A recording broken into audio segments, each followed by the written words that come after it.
Hey everybody, welcome to Conversation Piece with Patrick Armstrong. I am the titular Patrick, and this is a show where we talk about the missing pieces of the conversations we're already having. Shout out to all our returning listeners, and a high five and hello to everyone joining us for the very first time. Thank you so much. This episode is coming out our 1st of July, and our first of the month episodes are usually solos. Last month it was the Backyard Series. This month it's also the Backyard Series, but I am back inside, so we are operating from that mode. In this episode, I'm going to talk a little bit about what we talked about and the guests that we had on here in June.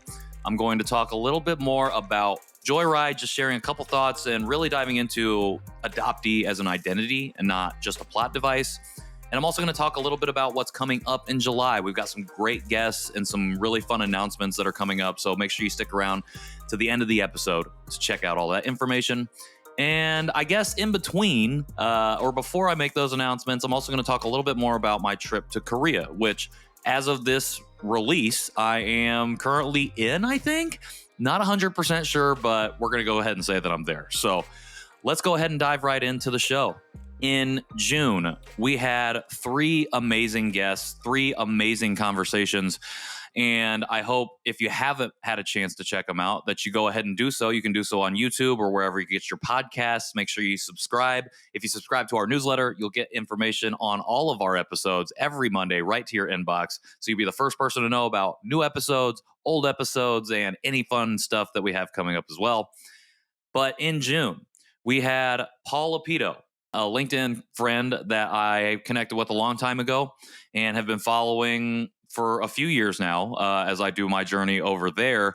And we talked a little bit about understanding oppression, or correctly, I guess, understanding oppression, and about the gross misunderstanding of oppression that a lot of white folks carry. So make sure you go check out that episode. It was a really fun conversation. Next, we had Grace Foster on, fellow Korean adoptee and former foster youth, who came on to talk about creating opportunities for our communities and how we create visibility for those communities, specifically for folks outside of our community. How are you going about creating visibility for us? So make sure you check that episode out. That was a really fun conversation too. Grace has a lot of really cool stuff that she's working on right now, specifically the Inclusion Initiative. So if you're interested in learning more about some of those opportunities, make sure you go sign up for those updates on her website, and you can find that link here in the show notes. And then last but not least, the conversation that's most fresh on my mind, our most recent episode in June, was with Isha Patuk, who is a podcaster, who is a consultant, and who does a lot of different things. And we talked about the power of specificity. We talked about why that is important in being able to name what it is that you do, be able to name the things that you work for or that you advocate for. We talked about all of that and more in that episode. Isha invited me as well to guest on her podcast, Turn Off the Ringer.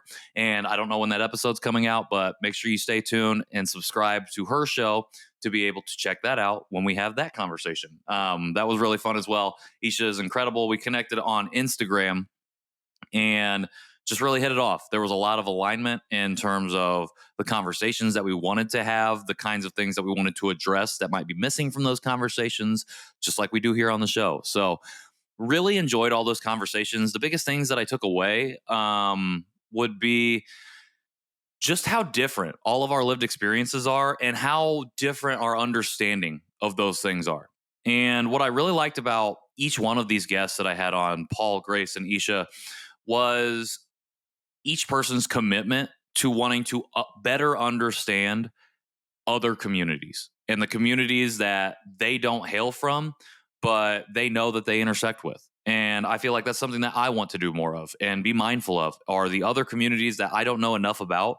And that's one of the things that I love about this show, is being able to have those conversations and being able to find myself going through that process of learning, of unlearning, and of becoming that better ally, that better advocate, that better person, better human being. So make sure you go check out all of those incredible conversations. You can watch them all on YouTube. You can get them all wherever your podcasts are. And you can find all of that wrapped up really nicely in our brand new website. That's right. That's something else that happened in June. We launched a website through Podpage. You'll see that linked in the show note, but that's conversationpiecePod.com. It made it super easy to create this website. Everything is there, whether it's videos, whether it's reviews, whether it's the podcast specifically, all sorts of incredible stuff right there, the one-stop shop for everything. And yeah, I just really appreciate it if you could go check that out. And if you've been liking what you hear from the show, would also appreciate if you leave us a rating or a review. Those are always greatly appreciated, and they help us do the things that we want to do here at Conversation Piece. So new stuff on the horizon at all times with the show. Feeling very privileged and honored and lucky and excited about everything that we've been doing. Can't wait to share what's coming in July, and that'll be just in a little bit. So make sure you stick around. But I want to pivot a little bit to this particular topic this week. Something I've been talking a lot about online. If you follow me on Instagram at Patrick in the World, or if you follow me on LinkedIn, also Patrick in the World. Been talking a lot about the movie Joyride, which is coming out on July 7th, not too long after this episode drops, and specifically talking about adoptee as an identity. And so I think I talked about this a little bit on the previous Backyard episode, but essentially what I'm trying to get at when I talk about the adoptee identity is to first establish that adoptee as an identity is not seen that way. You can look at or almost every portrayal in media, particularly those things created by non-adopted folks, and you can see how being adopted is treated as a storyline or a plot device, and not necessarily seen as something that affects us or affects the adoptee in whatever given case every day. And I get that as entertainment in TV shows and movies and books, whatever it might be, that you can't really capture all that nuance or all that goes in, all the context that goes into that experience in 30 minutes, in 60 minutes, in 5 pages, whatever it might be. It's difficult. And it's not just for adoptees, that's for anyone. However, we're already starting way behind the starting line when it comes to this race of what is the appropriate way to represent who an adoptee is, what that experience is like in entertainment, in media, and all of the things that we have to do to try and make up that ground that we currently are behind on. And so that's not through any fault of our own. This is just the way that adoption has been portrayed and talked about for a really long time. And that's a product of the transnational adoption industrial complex, something that Dr. Kim McKee, a fellow Korean adoptee, has named in her book, Disrupting Kinship. And it's something, a framework that really influences and informs my view of the wider system of adoption, how it's rooted in white supremacy and colonization and imperialism, how it warps the idea of what it means to be adopted because it is skewed through the lens of adoptive parents and adoption agencies, something that I talk about a lot. And through this framework that I see or have seen how adoptee and being adopted is not treated as consequential to who we are as people. And so with movies like Joyride, and for anybody who don't, or anyone who doesn't know, Joyride is a film by Adele Lim. It is about 4 Asian women who go on a trip to China, and involved in that is a birth search because the lead character in this particular movie is an adoptee played by Ashley Park. And so it's just really interesting, I think. And you can go back and look at some of the posts that I've done about it. Go look at some of the other adoptees who have talked about the film itself, having seen it or have not seen it. Personally, I have not seen it yet. So obviously you have to take anything that I say with that grain of salt. But at the end of the day, from everything that I've read, everything that I've been privy to from a marketing standpoint, and then some behind the scenes machinations of trying to be able to see this film, it just has not felt like it was going to, one, be a good representation of an adoptee story, and not the adoptee story, because there is no one adoptee story, just as there is no one story for being Asian American. No identity has just one experience that encapsulates what it means to be or inhabit that one identity. And this particular film did not seem to feel mindful of that experience. And from everything that I've gathered and been told and and have read, there was not or did not seem to be much effort put into not only consulting or going out and trying to find adoptee talent or have adoptees talk in the production meetings within the filmmaking process and the writers' rooms, like inhabiting important spaces to be able to tell this story and help guide this story and make it mindful of as much of the adoptee experience as it could be. It also just felt like when I spoke with other adoptees who tried to see the movie, it just felt like there was this barrier to entry. And now I know adoptees have had an opportunity to go see some pre screenings. Dr. McKee was one of those folks who was able to go see it. And as of the day that I'm recording this, she actually just dropped an Instagram post with a few of her thoughts on the film. You all should go check that out at Adoptee Killjoy on Instagram. I thought it was really insightful, just a little bit that she shared from her perspective. And I think that that's the frustrating part. And so I guess I feel like I'm kind of all over the place with this, but I guess something that I will share that another adoptee commented on one of my posts is that there is no way, they said that there's no way that one single adoptee, whether they were talent, whether they in the writer's room, whether they were in the production offices, would have been able to significantly influence the film and the way the story was told. I agree. I agree that one person probably isn't going to make that or make that happen.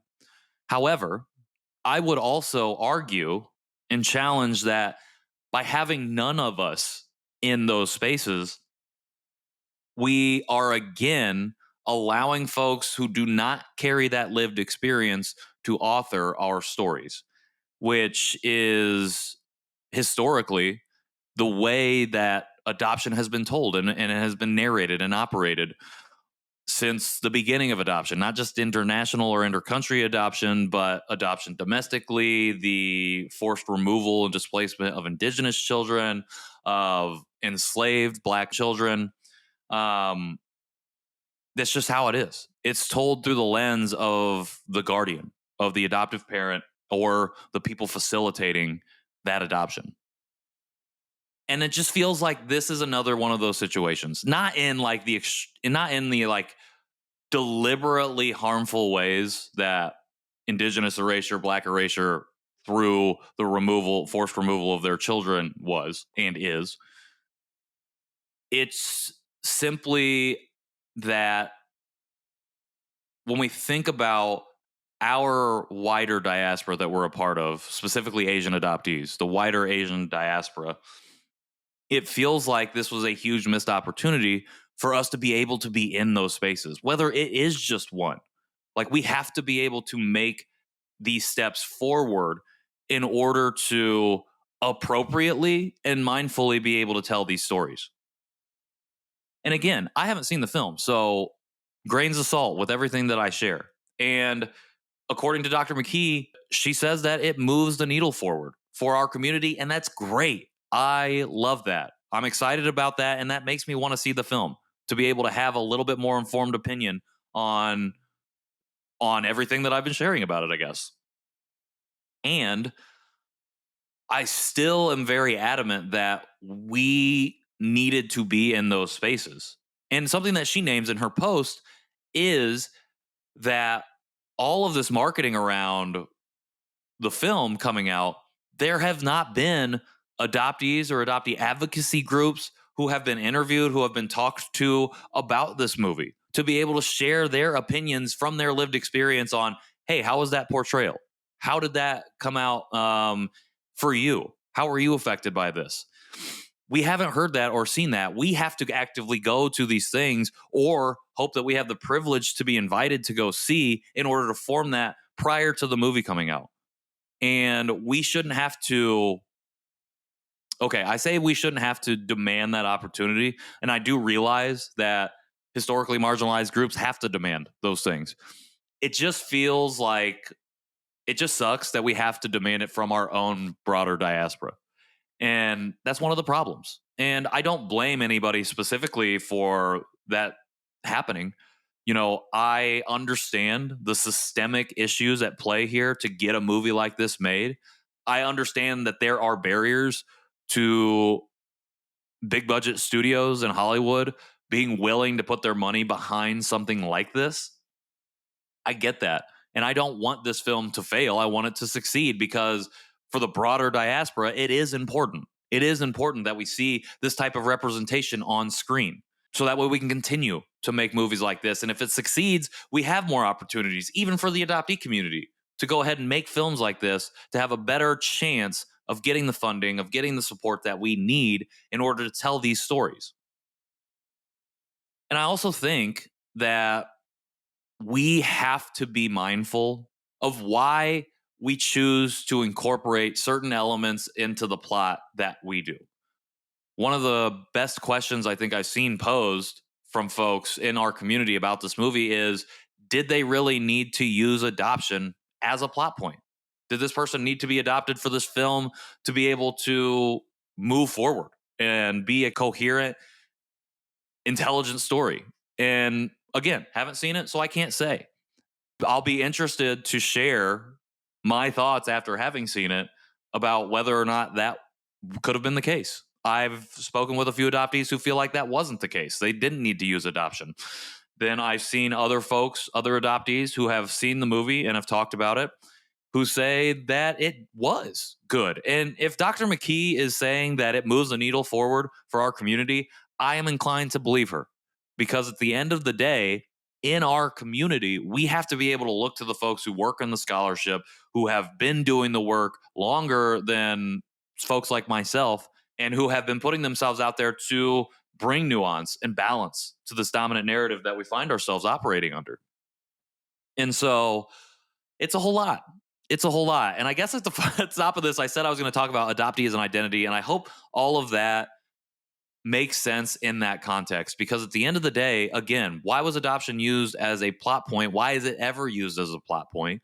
It's because that's the only way that it's ever been viewed within not just American or Western society, but society as a whole. I would say that at the end of the day, the most important thing that we can do right now is find our way into these spaces and to bring a nuanced conversation to what it means to be an adoptee, and to really solidify adoptee as an identity. I've had this conversation so much in the last 6 months because it's become very clear and apparent to me that being adopted and being an adoptee is not seen that way by anyone who it does not have that lived experience. And we have to do the work, unfortunately, to have people see that. And so there are things that a lot of us are working on to make that a reality. And I'm excited to see some of those things come out. I'm excited to be a part of some of the things that are being done to make that a reality. And this particular conversation is not over. It is something that I feel like is not just beginning, but is picking up a lot of steam, especially over the last few years. And so very interested to see what comes of it. Excited to have conversations about Joyride and about the adoptee and adoption plot once this movie is out, once more people in the community have had a chance to see it. And I really, really hope that this movie acts as that jumping off point for us to have a better, more nuanced, more mindful conversation about the adoptee experience and the adoptee community that exists here within the broader Asian diaspora communities. And so I guess I'll leave this topic with this. If you are an adoptee and you have watched the promotional materials, the trailers that have come out for this, and you have read the interviews, done your homework on a lot of this, and you feel like this movie is not for me, I'm not going to go watch it because I don't feel seen, heard, or validated by it, that's totally okay too. Do not let anyone else, particularly within our own community, tell you that you're wrong for having formed that opinion prior. Because at the end of the day, again, this is why adoptee as identity is so important to validate, because that shit affects us every day, all day, in everything that we do.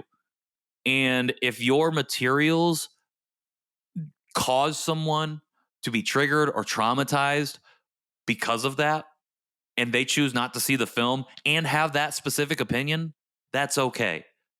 Adoptees who feel like that's not okay, you're entitled to your opinion, and that's fine too. However, that's division within our own community, and we don't need that. We can still have a nuanced conversation of the film without going, you didn't see that, so you can't say. I get that that's an important part of it. However, there have been plenty of opportunities for the production to be able to provide us with not only screenings, but also opportunities to ask questions, to sit with them and have a conversation about why this happened in this particular way. But that hasn't happened. Unfortunately, that hasn't happened. And so if you can only form your opinion based on that, and what you feel because of that is, I don't want to do this, that's okay. And if other people aren't going to see you, I see you. And you have community here if you need it, when you need it. So that's what I got on that. Until the movie comes out, I probably won't say much more about it unless people bring me into the conversation, which is totally fine. Adoptee as an identity, we'll be talking about that nonstop forever. But to talk about the film more, I feel like I've said everything that I've wanted and needed to say prior to release. Once the film's out, we'll go from there and we'll see what happens. So, okay. Talked about that a little bit longer than I thought I would. So let's move on to the next thing. I'm getting ready. I'm in Korea right now. If you're watching this on YouTube, clearly I'm not in Korea. I'm in my room. If you're listening to this on release day, I am in Korea, I believe, or I'm on the plane about to be stepping off the plane into Korea, and I'm very excited to be going back for the second time. I'll have more to share on that throughout the month of July. Follow me on Instagram at Patrick in the World. Follow me on LinkedIn. I will be sharing there throughout my journey. And so that'll be the best place to catch all of that. But while I am gone for what I guess is a vacation, this conversation does not stop. We are going to continue going, and I am really excited about what we've got coming up in July. I have 3 amazing guests on deck, and I'm going to share them right now. First guest is a author and lifestyle guide here in Indianapolis. Her name is Jamie Holland. We had an amazing conversation. It was really, really powerful and inspiring, and I took a lot away from it.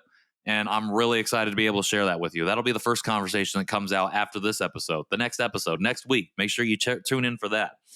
The following week, we'll be hearing a conversation with Darius Phelps, who is someone I connected with on Instagram. And we just, I don't know, kindred spirits in a lot of different ways, particularly when it comes to addressing masculinity as men of color. Had a chance to meet Darius in person in New York the last time I was there at the beginning of May. And we just had a really great conversation. Literally, I was crying there during our conversation just because it was just so vulnerable and open. And I cannot wait for y'all to be able to hear some of the work and some of the words of wisdom that Darius is going to be bringing to this conversation. He's a poet, and I just read an article that he's been working on, and I'm feeling it's powerful stuff. So I'm very excited about that. Then the following week after that, have a guest that I've really wanted to have a conversation with for a very long time, and we were finally able to make it happen. Caroline Sumlin is joining me to talk about her new book, We'll All Be Free, and to just go into everything around white supremacy and how it's rooted in all of our systems, but not only that, how it influences our self-worth and how we can push back on that, how we can overcome that, and how we can find not only the self-worth in ourselves, but the worthiness and the identities and the humanity in our fellow people and the people within our own communities and diasporas and the people outside of those things. Caroline and I had a fantastic conversation, had some technical difficulties afterwards, but we were able to make it work. I was able to get everything good and going, and I just cannot wait for you all to be able to listen to that conversation as well. Make sure you're following not only us on Instagram at Conversation Podpiece, but make sure you're subscribed to our newsletter. We're going to have a lot of announcements coming up. Caroline's book comes out the day after our episode airs. We're going to be posting about all of the pre-order stuff, all of the things that you need to be doing to follow along with that particular journey, because she's got a lot of really cool things in store for folks who pre-order the book and for folks who are around for the release as well. Very excited to be able to have that conversation. Very privileged and honored that Caroline gave, actually that Jamie, Darius, and Caroline gave me their time, their energy, and their wisdom and knowledge for the show. That's the whole reason I started this particular podcast in the first place, Conversation Piece. It's about those missing pieces, and we get into so many different things. And every day when I work on the show, I feel that privilege, on my shoulders. I feel it's a burden of privilege, but also it's exciting. It's exciting to be able to be involved in these conversations and then to be able to bring them to the world. So make sure you tune in for July, because July is an incredible run of guests. And the very last episode in July will be me talking a little bit more about my trip to Korea. So make sure you tune in for that as well. Also, one last announcement before we wrap it up here. Because I will be on vacation in Korea, for the newsletters that come out on the 10th and 17th, I'll actually be having guest contributors sharing some of their words of wisdom within the newsletter itself. So really excited about being able to amplify and uplift and share my platform with a couple folks, a couple friends who have incredible voices, incredible things to say. So I'm really, really excited about being able to share that with y'all as well. Another reason that you should subscribe to the newsletter, because that's where you're going to get the most exclusive content, the newest first looks, anything that happens with the show, you're going to know about it there first. So really excited about that too. Excited to be able to announce it here on this episode. I'm beaming. If you're watching this on YouTube, you can see me beaming. So I'm very, very, very excited about that. Okay, that's all I have on my list for right now. So that's the episode. And I'll leave you with this. I am very, very, very lucky and privileged to be able to do this. And something that Isha shared with us on her episode, she said, when it comes to the things you love and the things you want to explore, there's two things you have to keep in mind. One, you need to do it scared, no matter how scared you are. The second thing is that when you know that fear is there, you have to let your love for that thing be greater than your fear, always. And I thought that was incredible, an incredible bit of wisdom, because when I started this show, I was scared. I did have a lot of fear regarding whether I could do this, whether I would be consistent enough in getting this out every week or bi-weekly when I first started, to be able to not only put a show out, but put a quality show out, to have good conversations about things that we don't always talk about. And that fear was overcome by my love for storytelling, my passion for being able to bring nuanced conversations, not only to myself, but to everyone else who might be here joining us in the audience, in our listeners, our readers, whoever it might be. And that love drives me to continue to create, to continue to do this show. It's because of all of you that I feel that love, that I have that love, that makes me and gives me the strength and the power and the courage to continue to overcome that fear to do this. And so I just want to thank y'all for giving me that, for giving me that energy, that power, that vulnerability, that permission to go off and do something like this, because 5 years ago, I never would have done something like this. I never would have. And I would not still be doing this were it not for all of you. So thank you. Whew. Okay. So if you want, get down in the show notes. You can find everything that I talked about there linked in there. All the episodes that are already dropped. A couple of the other things, the inclusion initiative, turn off the ringer, all this other stuff that we talked about a little bit earlier. Make sure you're following us on Instagram at Conversation Podpiece. And if you feel so inclined, please leave us a rating or review on whatever podcast player you're listening to this on. It helps us a lot. And you can also go to the website, You can also go to the website, conversationpeacepod.com, and leave a review directly there. You can also find all of our episodes, everything there. You can also see some new stuff that's coming up there as well.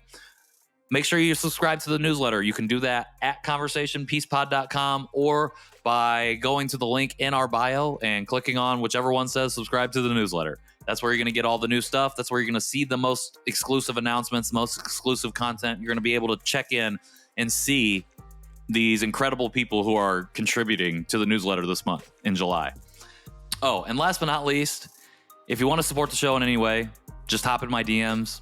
Send me a message, send me an email, patrick@patrickintheworld.me, and let's have that conversation. All right, folks, I'm going to Korea. Actually, okay, I'm already here in Korea. So until next time, I am Patrick Armstrong, and this has been Conversation Piece. Thanks, y'all.